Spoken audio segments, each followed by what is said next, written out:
Hi guys, welcome to the last episode, Daoki.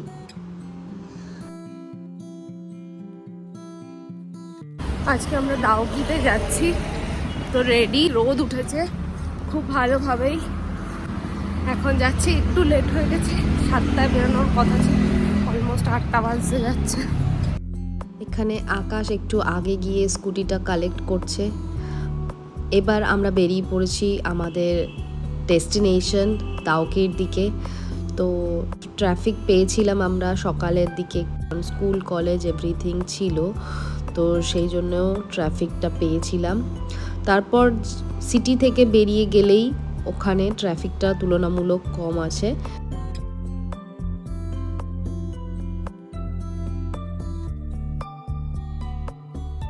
রাস্তা কিছু তৈরি হচ্ছে দেখে সেই জন্য একটু ট্রাফিক আমরা এক্সট্রা পেয়েছি, হয়তো এখন গেলে সেই ট্রাফিকগুলো তোমরা পাবে না। আমরা এখান থেকে পেট্রোল ভরিয়ে এবার দাওকির জন্য চলে যাচ্ছি। সব বাচ্চারা স্কুলে যাচ্ছে তাদের নির্দিষ্ট টাইম অনুযায়ী, সবাই কি সুন্দর একসাথে স্কুলে যাচ্ছে, দেখতেও খুব ভালো লাগছিল। একটানা গাড়ি চালানোর জন্য আকাশের একটু ব্যাক পেন হচ্ছিল, তাই এখানে দাঁড়িয়ে একটু রেস্ট নিয়ে নিলাম। দাওকির জায়গাটা যতটা না সুন্দর, আমার যেন মনে হয়েছে জার্নিটা তো তার থেকেও বেশি সুন্দর হয়েছে, কারণ রাস্তাটা একটু ডিফিকাল্ট ছিল, একটু চ্যালেঞ্জিং ছিল, প্লাস ভয়ও লেগেছে, ভালো লেগেছে, সিনিক ভিউ খুব ভালো, ওভারঅল খুবই ভালো লেগেছে জার্নিটা। গাড়ির কন্ডিশন, এখানে ধুলো, এন্ড আকাশের জুতোর কন্ডিশন। ঝাড়লে ধুলো বেরোচ্ছে পুরো। Very tiring. রোড কেমন ছিল? খুব বাজে। এরপর আমরা একটা ভেজিটেরিয়ান রেস্টুরেন্টে গেলাম, সেখানে গিয়ে আমরা আমাদের ব্রেকফাস্টটাকে করে ফেলাম। রেস্টুরেন্টটা থেকে ভিউটা জাস্ট অসাধারণ, খুব সুন্দর, একদম মাঝখানে রেস্টুরেন্টটা, দাওকি যাওয়ার রাস্তাতেই পড়বে, তো খুব সুন্দর রেস্টুরেন্টটা, আর খাবার দাবারও ভালো ছিল। দুজনেই অর্ডার করেছিলাম আলুর পরোটা। যাচ্ছি এবার এখান থেকে।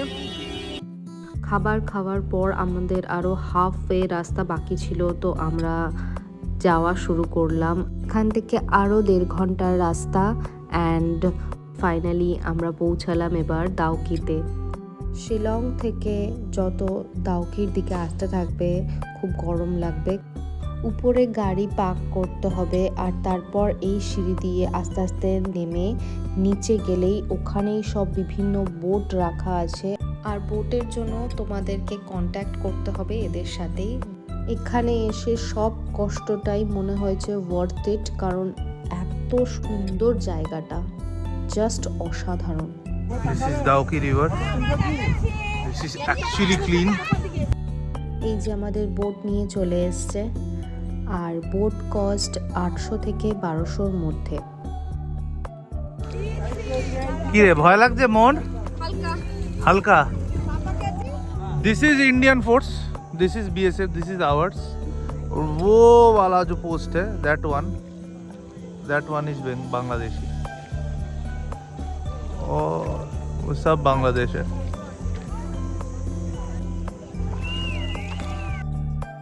स्कूबा डाइविंग এর ট্রেনিং চলছে। নাইস। पर पर्सन आई थिंक 3500। ये कौन सा ब्रिज है भैया? मतलब उस तरफ क्या है? अच्छा, ये 1931 এর ব্রিজ। মাই গুডনেস, 1931 ব্রিটিশ বানিয়েছিল। দেখো, দেখছে ভাবছে ধাক্কা লেগে যাবে, ভয় পাচ্ছে। দেখো ঋতুর ডিম, দেখো টাচ কর একটু রকটাকে। অনেক দূরে আছে। ওয়াও, তোর ফটো তোর। এখানে আসার জন্য তোমাকে একটা বোট নিতে হবে। এবার বোটের ভাড়া ডিপেন্ড করছে তুমি কতটা কি ঘুরতে যাও সেটার উপর, এক একটা জায়গায় এক এক রকম ভাড়া আছে। তুমি যদি এখানে নামতে চাও তো সেখানে একটু বেশি, আর যদি না পরে জাস্ট বোটে করে গিয়েই দেখে ঘুরে আসতে চাও তো সেটার আলাদা একটা রেন্ট আছে। তো আমরা নেমেছিলাম। আমরা 1200-এর প্যাকেজ নিয়েছিলাম, যেটা একটু স্টে করাবে। তো আমরা কিছুক্ষণ ওখানে স্টে করেছিলাম। এই জায়গাটাতে তোমাদেরকে দাঁড় করিয়ে দেবে, খুবই সুন্দর। এখানটায় বসে থাকতে দারুণ লাগবে, আর জলটা সেরকমই ঠান্ডা, তো পা না ভিজিয়ে থাকতে পারলাম না। আমরা ঘন্টাখানেক এখানে স্টে করেছিলাম, এখান থেকে যেতেই ইচ্ছা করছিল না। ডাউকিতে এলে একটা জিনিস মাথায় রাখবে, যে যত তাড়াতাড়ি সম্ভব এখানে চলে আসবে। বেলা হয়ে গেলে তুমি জলের তলাটা ভালোভাবে দেখতে পাবে না, আর রাস্তাঘাটও খুব একটা ভালো না, তো যতটা তাড়াতাড়ি সম্ভব এখানে চলে আসাটাই ভালো। আর রোদ থাকতে থাকতেই এখান থেকে বেরিয়ে যাওয়াটাও খুব দরকার। বিকেল হয়ে গেলে এখানে স্টে করে যাওয়াটাই ভালো। আমরা মলিংনং ভিলেজে যাইনি, আমরা ডাইরেক্ট শিলংয়ে চলে আসছি। তোমরা চাইলে এই ডাউকি থেকে ডাইরেক্ট মলিংনংয়ে গিয়ে ওখানেও স্টে করতে পারো। আমাদের লাঞ্চ সেভাবে হয়নি, তো আমরা একটা ক্যাফেতে দাঁড়িয়েছি। এটা খুব সুন্দর একটা ক্যাফে, সানসেট ক্যাফে। এটা শিলংয়ের কাছেই। এখান থেকে সানসেট দেখতে দেখতে আমরা লাঞ্চটা করে নেব। জাস্ট জায়গাটা দেখো।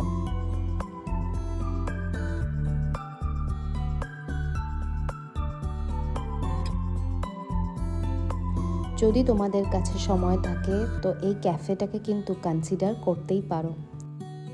খাবারগুলো ততটাই টেম্পটিং আর টেস্টি ছিল।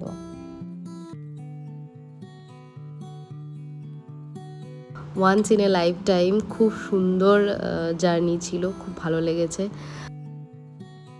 এবার স্কুটিটা ড্রপ করে আমরা হোটেলে যাব। ফাইনাল নাইট ইন পুলিশ বাজার।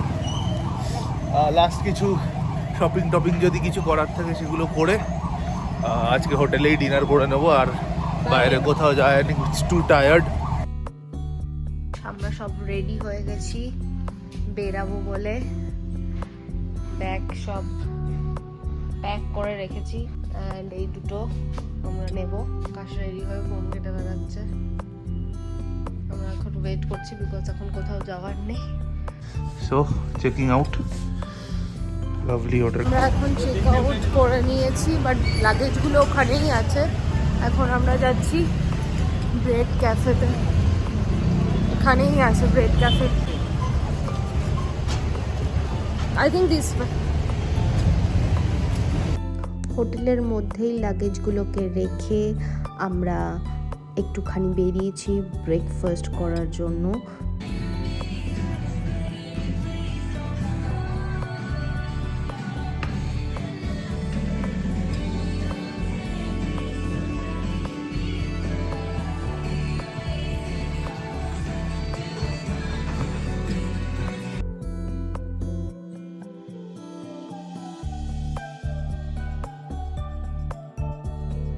আমাদের খাবার চলে এসছে।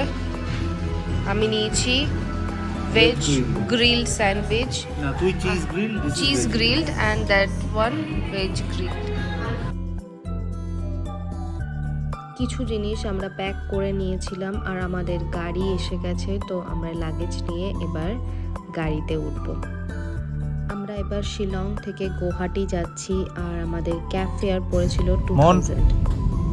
ঠিক আছে, শরীর খারাপ লাগলে বলবি, আমি তাই জন্য আজকে সামনে চলে এসেছি। ম্যাডাম কিচ্ছু খাচ্ছে না, বিকজ শরীর খারাপ। This is our room. এয়ারপোর্টের একদম কাছে নিয়েছি। বেসিক রুম, একদমই কোনো ঝামেলা ঝঞ্ঝাট কিছু নেই। 500 মিটার জাস্ট এয়ারপোর্ট থেকে। অ্যান্ড এটা ভিউ মোটামুটি এই যে সুন্দর দেখা যাচ্ছে সব কিছু।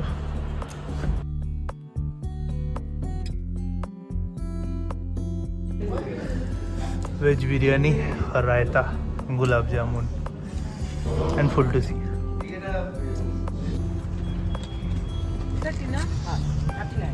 কি নিচ্ছি? কালা খাট্টা গোলা। গোলা। ইভিনিংয়ে একটু ফ্রেশ হয়ে বেরিয়েছিলাম একটু গুয়াহাটির আশেপাশটা দেখতে। তো এখানে বেরিয়ে একটু গোলা খেলাম। গোলাটা তো খুব টেস্টি ছিল। তোমাদের কাদের কাদের গোলা খেতে ভালো লাগে কমেন্ট করে জানিও। এই দাদা কিন্তু গোলাটা অসাধারণ বানিয়েছে। গোলা খেতে খেতে একটুখানি হাঁটাহাঁটি করলাম অ্যান্ড তারপর আমরা গেলাম ভেজ রেস্টুরেন্টের খোঁজ করতে, কারণ সেদিন ছিল মঙ্গলবার, তো আমরা ভেজ খাই। রেস্টুরেন্টের যে শেফ ছিল সে পেঁয়াজ রসুন ছাড়া এই ফ্রাইড রাইসটা রান্না করে দিয়েছে, সেটাই খেলাম আমরা। খেতে খুব টেস্টি ছিল, এটা তো বলতেই হবে। তারপর খাওয়া দাওয়ার পর একটু হেঁটে আমরা চলে এলাম আমাদের হোটেল রুমে, কারণ কাল সকালেই ফ্লাইট আছে। লাস্ট বারের মতো হোটেল রুমটাকে বাই বলে এবার আমরা যাব এয়ারপোর্টের জন্য। তো আমরা ক্যাব করেছিলাম, যাই হোক ক্যাব তাড়াতাড়ি বুক হওয়ার জন্য বাইরে থেকে চা খাওয়া হয়নি, তো তাই এয়ারপোর্টেই আমাদেরকে 150 টাকা দিয়ে চা খেতে হয়েছে। ইয়েস, সেখানে গিয়ে জানতে পারি এই যে আমাদের ফ্লাইট অনেক ডিলে হয়ে আছে। আমাদের ফ্লাইটটা আই থিঙ্ক ক্যান্সেলই হয়ে গেছিলো, তো আমাদের যা সিট ছিল নাম্বার চেঞ্জ হয়ে গেছে, everything change and back in Kolkata. খুব খিদে পেয়ে গেছে ম্যাডামের। তোমাদের মেঘালয়ের সিরিজটা কেমন লাগলো অবশ্যই আমাকে কমেন্ট করে জানিও। দেখা হচ্ছে পরের ব্লগে। বাই।